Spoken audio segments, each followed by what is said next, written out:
আসসালামু আলাইকুম সুপ্রিয় দর্শক।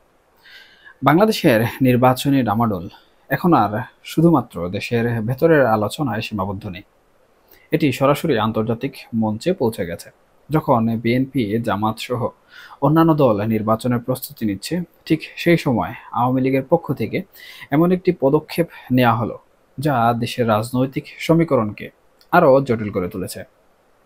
আওয়ামী লীগ এবার ঘরোয়া বয়কটের ঘোষণা নয়, বরং সরাসরি জাতিসংঘের কাছে আনুষ্ঠানিকভাবে চিঠি দিয়ে এই নির্বাচনকে ঠেকানোর চেষ্টা শুরু করেছে। এই পদক্ষেপের মূল উদ্দেশ্য কিন্তু নির্বাচনে অংশ নেওয়া নয়, বরং নির্বাচনকে অগ্রহণযোগ্য প্রমাণ করে তা ঠেকানো। দলের পক্ষ থেকে সাবেক শিক্ষামন্ত্রী মহিবুল হাসান চৌধুরী নওফেল জাতিসংঘ উন্নয়ন কর্মসূচি বা ইউএনডিপির প্রতিনিধি স্টিফেন লিলা বরাবর এই গুরুত্বপূর্ণ চিঠিটি পাঠিয়েছেন।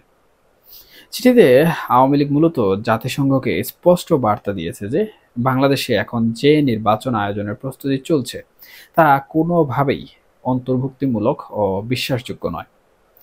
আর এই কারণেই তারা ইউএনডিপির কাছে তিনটি মূল আহ্বান জানিয়েছে। প্রথমত, জাতিসংঘ এবং ইউএনডিপি যেন এই ধরনের অগ্রহণযোগ্য নির্বাচনে কোনো ধরনের সহযোগিতা না করে এবং তাদের নির্বাচনী সহযোগিতা অবিলম্বে স্থগিত রাখে। দ্বিতীয়ত, জাতিসংঘ যেন দেশের সব রাজনৈতিক পক্ষের সঙ্গে একটি জাতীয় সংলাপ ও সমঝোতার পরিস্থিতি তৈরি করার জন্য চাপ দেয়, যাতে একটি গ্রহণযোগ্য পরিবেশ তৈরি হয়।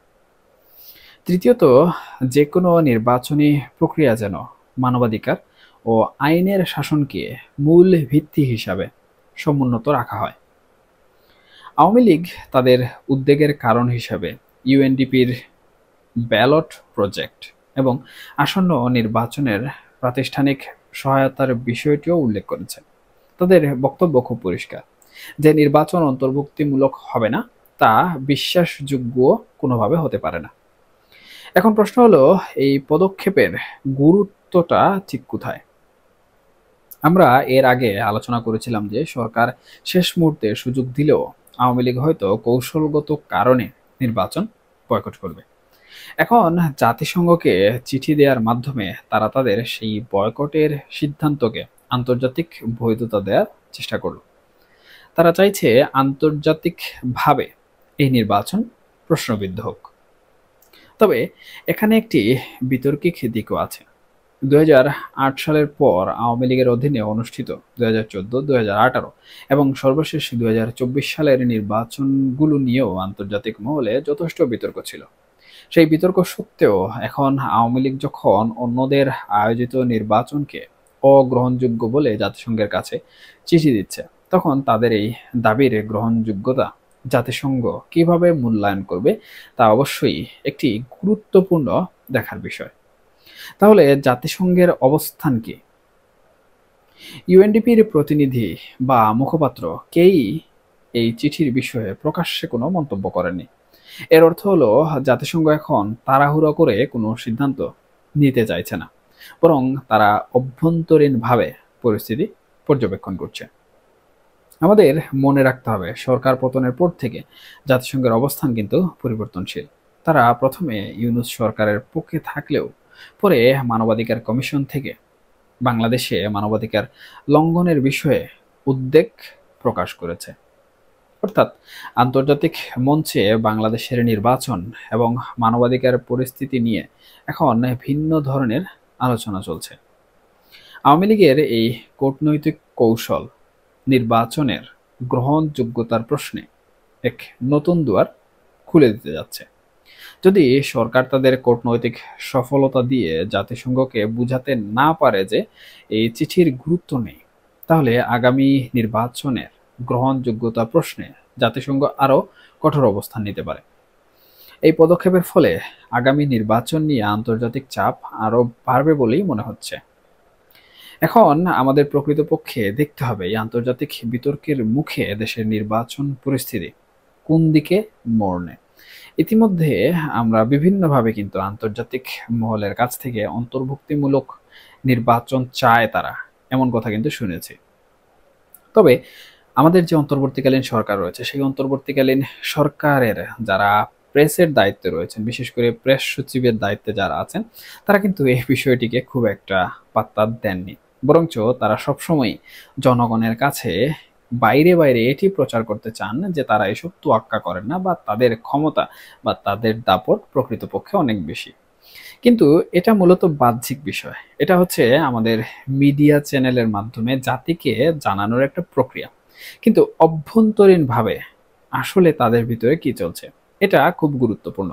এবং কূটনৈতিক যে সকল বিষয়বস্তুগুলো রয়েছে, বিশেষ করে আন্তর্জাতিক মহলে ভারত, আমেরিকা, পাকিস্তান, চীন, তুর্কি, রাশিয়া, এই দেশগুলো মূলত যে কূটনৈতিক তৎপরতাগুলো চালাচ্ছে, সেই কূটনৈতিক তৎপরতাগুলোর কারণে বর্তমানে অন্তর্বর্তীকালীন সরকার এবং অন্তর্বর্তীকালীন সরকারের যারা বিভিন্ন পদে দায়িত্বে রয়েছেন, তাদের মধ্যে কিন্তু নানাবিধ ভয়ভীতি কাজ করছে।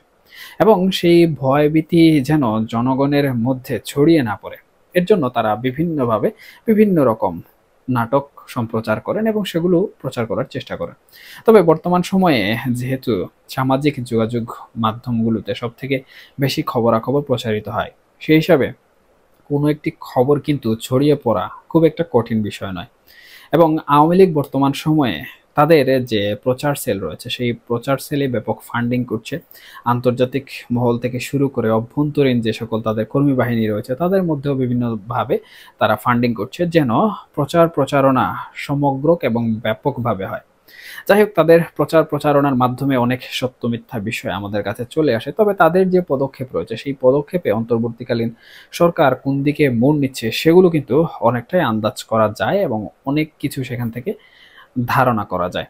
এখন অন্তর্বর্তীকালীন সরকার আসলে কি করবে?